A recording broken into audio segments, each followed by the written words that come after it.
Jimmy Page stood backstage at the Forum in Los Angeles, holding an acoustic guitar, and said something that would start one of the most legendary guitar encounters in rock history. "The Kiss guys can play their parts well enough, I suppose, but real blues, actual blues, I doubt any of them could handle it." He didn't know Ace Frehley was standing 15 feet away, just around the corner, close enough to hear every word. And he definitely didn't know that within the hour, Ace would make Jimmy Page publicly admit he'd completely misjudged what the guy in the space makeup could do with 6 strings. It was March 1977 at the Forum in Inglewood, California. Led Zeppelin was headlining. Kiss was the opening act, 2 of the biggest bands in rock sharing a bill for one of the most anticipated shows of the year.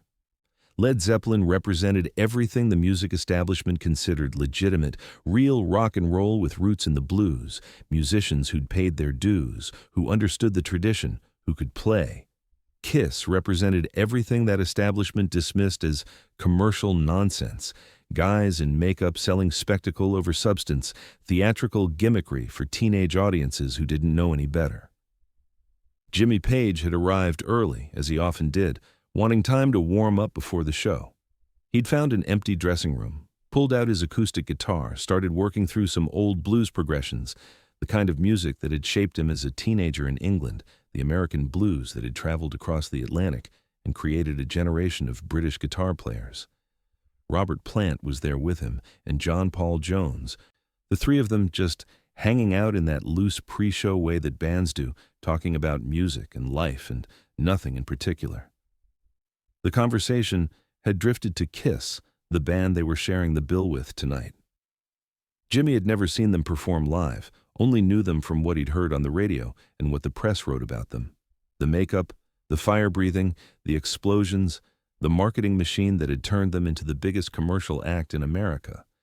And while Jimmy respected commercial success, understood that reaching a mass audience required certain skills, part of him wondered if there was any real musicianship underneath all that theater. "Gene Simmons is a smart businessman," Jimmy was saying, his fingers still moving across the guitar strings as he talked. "You have to give them that. They've built an empire, but musically it's fairly basic stuff, isn't it? 3-chord rock for the arena crowd. Nothing wrong with that, serves its purpose. But it's not exactly what I'd call serious musicianship." Robert Plant was less dismissive. "I don't know, Jimmy. You'd have to hear them play to really judge. Some of those solos on their albums are quite good, actually. Whoever's playing lead guitar has more going on than you might think." "That's the space fellow, isn't it?" John Paul Jones added. "The one with the silver face. Ace something." "Ace Frehley," Robert confirmed. "He's got a good tone, I'll say that much. But good tone and being able to actually play are different things." Jimmy nodded, warming to the topic. "The Kiss guys can play their parts well enough, I suppose. They can execute what they've written, which is competent enough. But real blues? Actual blues, the foundation of all this rock music we're playing? I doubt any of them could handle it. You need to understand where the music comes from, the tradition, the feeling. It's not something you can fake with production tricks and effects." What Jimmy didn't know was that Ace Frehley had been walking past the dressing room, heading to check on his guitar setup, and had heard the last part of that conversation. Heard Jimmy Page, one of the greatest guitarists in the world, someone Ace genuinely respected and had learned from by listening to Zeppelin albums, casually dismiss Kiss as musicians who couldn't play real blues. And something in Ace, something that usually stayed quiet and let other people's opinions roll off him, decided not to let this one go. Ace walked into the dressing room. Jimmy, Robert, and John Paul looked up, surprised to see the space-painted guitarist from the opening band standing in their doorway. Ace wasn't in full makeup yet, just regular clothes, regular face, looking like what he was, a kid from the Bronx who'd grown up playing guitar in his bedroom. "Sorry to interrupt," Ace said, his Bronx accent thick, "but I couldn't help overhearing. You said Kiss guys couldn't play real blues?"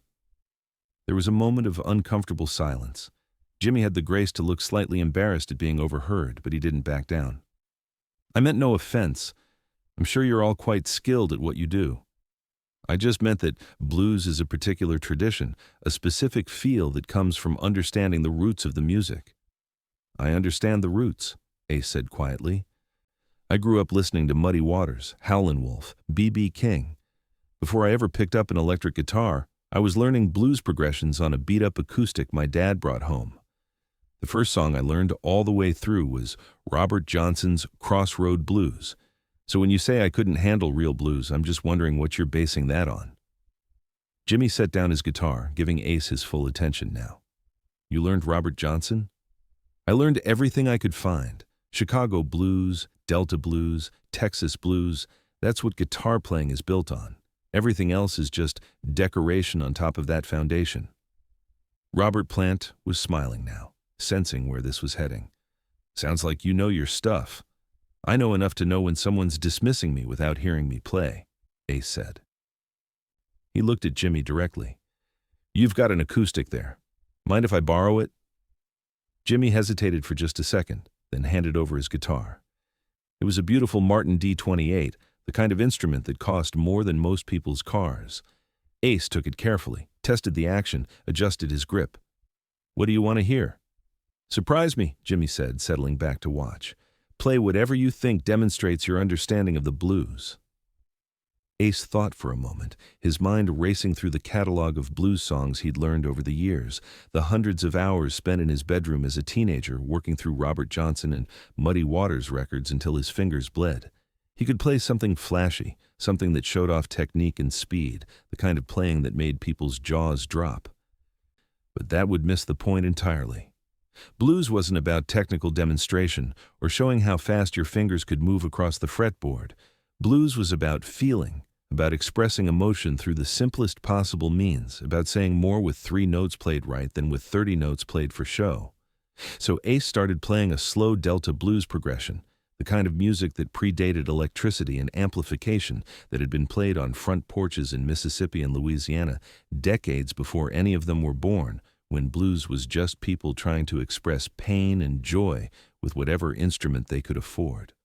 The chord progression was simple, ancient, the same changes that had formed the foundation for thousands of songs over the decades. E to A to B and back again, nothing complicated, nothing that required explanation. Just the pure essence of the form. His fingers moved across the fretboard with a gentleness and control that surprised everyone in the room. This wasn't the aggressive, loud rock playing they associated with Kiss, with the pyrotechnics and the spectacle and the arena-filling noise. This was something quieter, more vulnerable, more honest. Ace played the chord progression through once, establishing the rhythm with his right hand, letting each chord ring out fully before moving to the next, giving the music space to breathe. Then he started adding small melodic flourishes between the chords. Little runs up and down the neck that connected the changes made the progression flow like conversation instead of just a series of separate chords. Nothing complicated, nothing showy. Just the right notes in the right places, played with exactly the right feeling and touch. Jimmy Page leaned forward despite himself. This wasn't what he'd expected.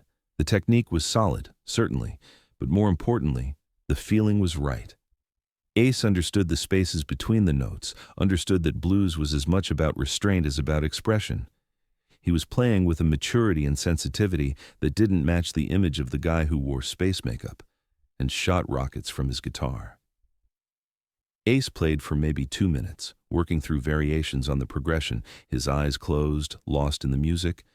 When he finished, he let the final chord ring out naturally, then handed the guitar back to Jimmy. That's where I come from, Ace said simply. Before Kiss, before the makeup, before any of the commercial stuff. That's the foundation I built everything else on. Jimmy took his guitar back, looked at it, then looked at Ace. I owe you an apology. That was genuinely excellent.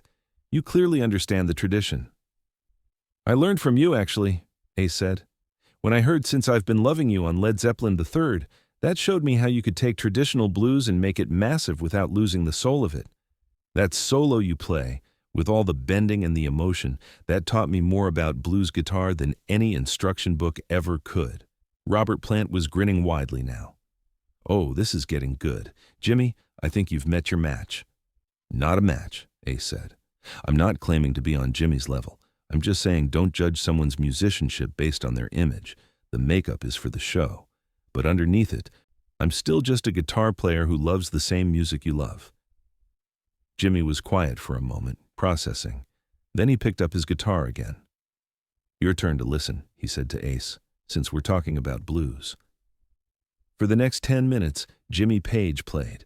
He worked through blues progressions that incorporated elements from across the tradition: Chicago electric blues blending into Delta acoustic, British blues rock emerging from American roots. His technique was flawless, his understanding of the music profound. Ace watched and listened, genuinely appreciating the masterclass happening in front of him. When Jimmy finished, Ace nodded. "That's incredible. The way you transition between styles, the way you keep the feeling consistent even when you're changing approaches. That's what I've been trying to learn how to do." "It takes years," Jimmy said, "decades really, but you're clearly on the right path." He paused, then added, "Would you be interested in jamming? Just the two of us, acoustic, seeing where the music takes us?"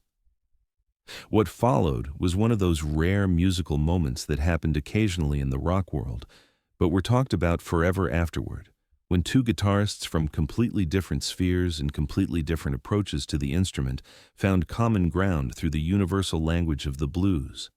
Ace and Jimmy passed the acoustic guitar back and forth like it was a conversation, trading solos and accompaniment, building on each other's ideas in real time, finding that collaborative space where ego and competition fell away completely, and only the music mattered.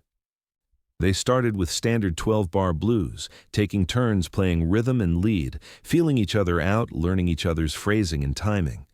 Then, Jimmy suggested they try some more complex changes, bringing in jazz influences and unexpected chord substitutions, testing whether Ace could follow. Ace not only followed but added his own variations, showing that his understanding of music theory was deeper than anyone had assumed. They moved into minor key blues, exploring the darker emotional territory those progressions opened up, both guitarists bending notes and sustaining chords in ways that conveyed genuine feeling rather than just technical facility. Robert Plant and John Paul Jones watched from their positions on the couch, occasionally joining in with vocal improvisation or hand percussion on the arm of the furniture, but mostly just letting the two guitarists explore. The chemistry between Ace and Jimmy was undeniable. The way they listened to each other, responded to each other's musical suggestions, built on ideas without stepping on them. It was the kind of musical conversation that only happened when both players completely trusted each other and were more interested in making something beautiful than in proving they were better. Word spread through the backstage area that something special was happening. Crew members from both bands found excuses to walk past the dressing room, catching glimpses of Ace Frehley and Jimmy Page sitting on road cases, bent over an acoustic guitar, playing blues like they'd been doing it together for years. Gene Simmons walked by at one point, stopped, stared in disbelief at the scene. He knew Ace could play, of course, but seeing him trading blues licks with Jimmy Page was something else entirely. Paul Stanley appeared next to Gene, equally stunned. "Is that really happening?" Paul whispered. Gene could only nod. The jam session lasted nearly 45 minutes, only ending when a stage manager knocked on the door to tell Kiss they needed to start getting ready for their set. Ace reluctantly handed the guitar back to Jimmy one last time. "Thank you for that. Seriously, playing with you was an honor." "The honor was mutual," Jimmy said, and he meant it. "I learned something tonight, too. I learned not to make assumptions about musicians based on their presentation. What you do with Kiss, the theatrical elements, that's valid. It's a different approach to connecting with audiences. But it doesn't mean you don't have the traditional skills underneath. The makeup lets me be bigger than myself on stage," Ace explained. "It lets me do things I might be too shy to do as just Paul Frehley from the Bronx. But when I'm alone with a guitar, that's when I'm most myself. That's when it's just about the music." Robert Plant stood up, walked over to Ace, shook his hand. "You've got a fan for life, mate. That was genuinely beautiful playing. And for what it's worth, I'm going to watch your set tonight with completely fresh ears." That night, Led Zeppelin's core members watched Kiss perform from the side of the stage, something they hadn't initially planned to do. They'd intended to stay in their dressing room until their own set time.